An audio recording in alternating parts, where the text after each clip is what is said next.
Multan test के तीसरे दिन का खेल शुरू हो चुका है। आज होगा बाय द वे, और कल दूसरे दिन के इख्तिताम तक इंग्लैंड ने अपनी पहली इनिंग्स में 6 विकेटों पर 239 रन बनाए थे।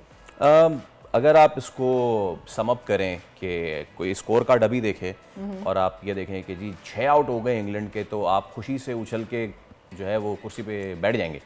लेकिन अगर पूरे दिन की बात देखें तो आखिरी सेशन की ये विकटें हैं जो कि गिरी थी 4, और इससे पहले England was on song to a very good total thanks to Ben Duckett के, जिन्होंने बहुत ही ज़बरदस्त 114 रन बनाए। लेकिन क्रेडिट देना होगा आपको फाइनली साजिद खान को और पिच को। प्रैक्टिकली तो ये गालिबन 7वां दिन है या 8वां दिन है इस पिच पे, क्योंकि सेम पिच है जो कि पहले टेस्ट मैच में यूज़ हुई है। फाइनली ये इस पिच ने स्पिन किया, और जब स्पिन किया तो क्या जो रूट और क्या ओली पॉप और क्या बेन डकेट सब के सब बोल्ड हुए, और सबसे जो बेहतरीन और खूबसूरत बॉल थी साजिद की, ये out with the Ben Duckett और इनको स्लिप पे कैच आउट किया था। I want to see that magical spinning delivery, जो ये वाली आउटस्टैंडिंग। इस पे तो कमेंटेटर भी खड़े हो गए थे और क्या चिल्लाए थे वो। लेकिन इंग्लिश कमेंटेटर्स हैं वो इस वक्त जले भुने हुए हैं, उनको जलते भुनने देते हैं, और हम अपनी परफॉर्मेंस जो है उसको मद्देनजर रखते हैं। अभी भी इंग्लैंड 127 रन से ट्रेल कर रहा है राइट नाउ। जब इंग्लैंड अपने इनिंग्स का आगाज़ करेगा अब से आधे घंटे बाद, तो जेमी स्मिथ और ब्राइडन कार्स जो हैं वो इनिंग्स का आगाज़ करेंगे। फवाद मुस्तफ़ा क्रिकेट एक्सपर्ट हमारे साथ मौजूद है। फवाद भाई, गुड मॉर्निंग, अस्सलाम वालेकुम। और जैसे कि मैं कह रहा था कि अगर कल किसी ने सिर्फ उठ के स्कोर कार्ड देखा है तो वो खुशी से उछल गया होगा कि वाह 6 खिलाड़ी आउट कर दिए। लेकिन अब बिल्कुल आखिर में जाके बॉल स्पिन होना शुरू हुआ है, विच मीन्स कि आज भी बॉल स्पिन होगा, और अगर बॉल स्पिन हुआ तो कम से कम पाकिस्तान को 70 से 80 रन की लीड लेके फिर अपनी दूसरी इनिंग्स का आगाज़ करना चाहिए। Do you agree to that?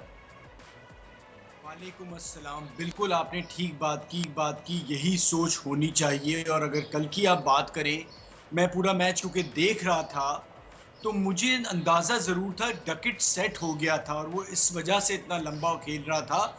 बाकी कोई बैटर जो था वो सेट नहीं हुआ था। दूसरा ये था कि अभी मैंने जैसे नासिर हुसैन, बदकिस्मती ये है कि एनालिसिस के लिए हमें इंग्लिश क्रिकेटर्स को ज़्यादा सुनना पड़ता है, क्योंकि हमारे एनालिसिस तो किसी की बुराई और किसी की तारीफ में ही गुजर जाते हैं।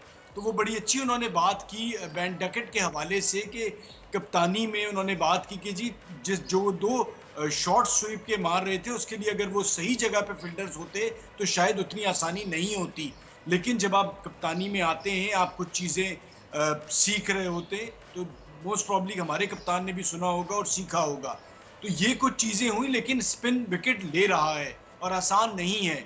जो रूट स्पिनर्स को बड़ा अच्छा खेलते हैं, ब्रुक बहुत अच्छा खेलते हैं, तो आसान नहीं होगा कतई तौर पे। अब बहुत ही बुरा आप कर जाए तो एक अलग बात है, लेकिन मेरे ख्याल से मुश्किलात बढ़ेंगी इंग्लैंड की। और ये जिसकी हम शुरू से बात कर रहे थे कि जो स्पिनर्स का जाल है उसको बिछाना चाहिए। याद होगा आपको जब हमने पहले टेस्ट मैच में बात की थी, वो यही था कि 20 विकेटें कैसे लेंगे।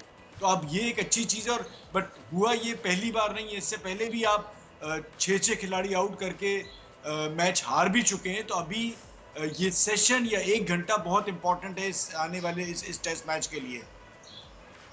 जी, वैसे फवाद साहब, साजिद खान ने क्या एक ज़बरदस्त कमबैक किया है, आप क्या कहेंगे इनकी परफॉर्मेंस को देख के? मैं इनकी परफॉर्मेंस पे सिर्फ यही बात करूंगा कि हमारे यहाँ कोई ऐसा सिस्टम नहीं है जहां पर खिलाड़ी अपने साथ नाइंसाफी पे बात कर सके या पीसीबी से राब्ता कर सके। कोच हो गया या सेलेक्टर हो गया, सारी उसकी इजारादारी होती है। और ये साजिद की नहीं है। मैं साजिद को सुन रहा था, उन्होंने कहा कि जी मैं जब पेशावर से खेलता था तब से ये मेरे साथ हो रहा होता था कि परफॉर्मेंस करके बाहर हो जाता था। देखिए हमारे यहाँ ना कोई सिस्टम नहीं है।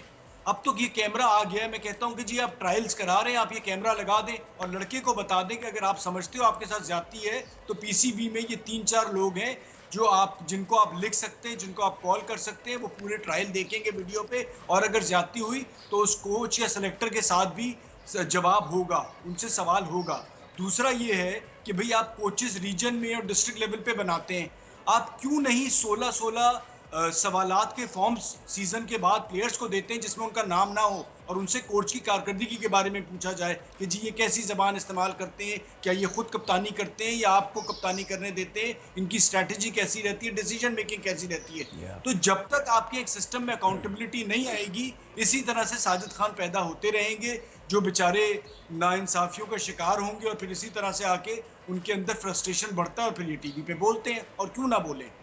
वो पेशावर से लेकर ऑस्ट्रेलिया तक का जिक्र कर दिया साजिद ने, और वो उनसे सवाल होता है ना सेलिब्रेशन का, जो ये वो करते हैं ख़ास तौर पे ये जो कबड्डी में सेलिब्रेशन होती है ना, ये अपनी फीमर पे हाथ मार के और हाथ खड़ा करके, तो साजिद बार बार इस तरह की सेलिब्रेशन करके और बार बार ये बताते हैं कि आई एम हेयर, लेकिन आप लोग मुझे लेते नहीं हैं। खैर, अच्छा फवाद भाई, अब ठीक है विकेट स्पिन भी ले रहा है, हमने आउट भी कर दिए, लेकिन बात वही है ना, मुझे पूरा भरोसा अपनी टीम पे कि इस पोजीशन से भी हम पूरी तरीके से पलटी खा सकते हैं। और वो क्यों?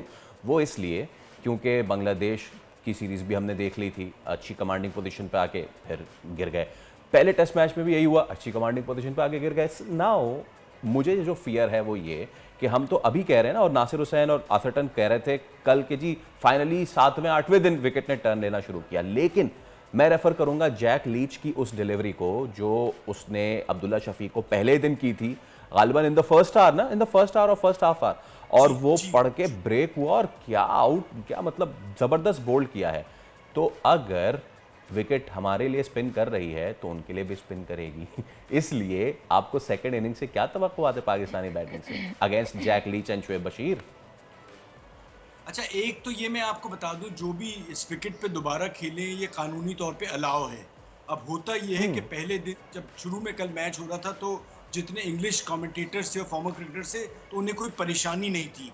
अब जब ये रन आउट होने शुरू हुए तो 7वें दिन की विकेट है या 8वें दिन की विकेट है, जो भी शोर मचा रहे मचा लें। अब बॉल देखिए जब थोड़ा हार्ड होता है ना तो वो ज़्यादा ब्रेक कर रहा था, जो हमने देखा नया बॉल लीच ने भी जिस तरह से आउट किया और कुछ स्पॉट्स बने, अगर उसको हिट करता है तो ब्रेक ज़्यादा लेता है। जहाँ तक आपने अपनी सेकंड इनिंग्स की बात की, पहले तो हमें उन्हें जल्दी आउट करना, मुझे लगता है कि जाहिद महमूद का इस्तेमाल थोड़ा ज़्यादा करना चाहिए, क्योंकि नीचे के बैटर जो हैं खासतौर पे इंग्लिश बैटर या साउथ अफ्रीकन या ऑस्ट्रेलियन जो टेल एंडर हैं, हालांकि ये दोनों तो अच्छा खेलते हैं, ये लेग स्पिनर पे थोड़ी मुश्किल होती है, तो जाहिद महमूद से थोड़ा ज़्यादा बॉल कराना चाहिए अभी। और साथ साथ सेकेंड इनिंग्स में एडवांटेज है कि हमने पिछली बार भी स्पिनर्स को अच्छा खेला, कामरान गुलाम बहुत अच्छा खेले, बट ज़रूरी नहीं होगा 100 के करीब लीड लें, ताकि अगर हम 150 और पौने 200 पे भी आउट होते हैं तो 250 पौने 300 रन के टारगेट हो, जो कतई तौर पे आसान नहीं होगा चौथी बारी में। ये हमारी सोच होनी चाहिए और उम्मीद यही है, क्योंकि जगह जो हम बात कर रहे हैं ना 6-6 विकेट लेके और एक सेशन अच्छा बहुत अच्छा करके पाकिस्तान टेस्ट मैचेस हारता रहा है, उसकी कुछ वजह कतई ये भी थी कि हमारे फास्ट बॉलर्स भी अक्सर थक जाते थे। लेकिन अब ये जो स्पिनर्स हैं इनको शायद उतनी मुश्किलात होनी नहीं चाहिए, और ये तीनों स्पिनर्स टीम से बाहर थे, 2 को फिटनेस पे फारिग कर दिया गया था, तो ये आप मुल्क के लिए और पाकिस्तान के लिए तो खेल रहे हैं, बट ये अपने लिए भी खेल रहे हैं, ये बताना चाह रहे हैं कि हमें टीम में पहले भी होना चाहिए था। तो इनकी एफर्ट भी और ज़्यादा है जैसे होती है, जो उनके लिए कहते हैं ना भूख, तो वो भूख भी ज़्यादा है आउट करने की। एब्सोल्युटली, और लेकिन इसको फिर मिसाल नहीं बनाना चाहिए, बाहर रखें और बार बार इनको ला के दोबारा खिलाएं। Thank you so much, Fawad Mustafa हमारे साथ मौजूद थे। सब्सक्राइब करें और बेल दबाएं ताकि कोई खबर रह न जाए।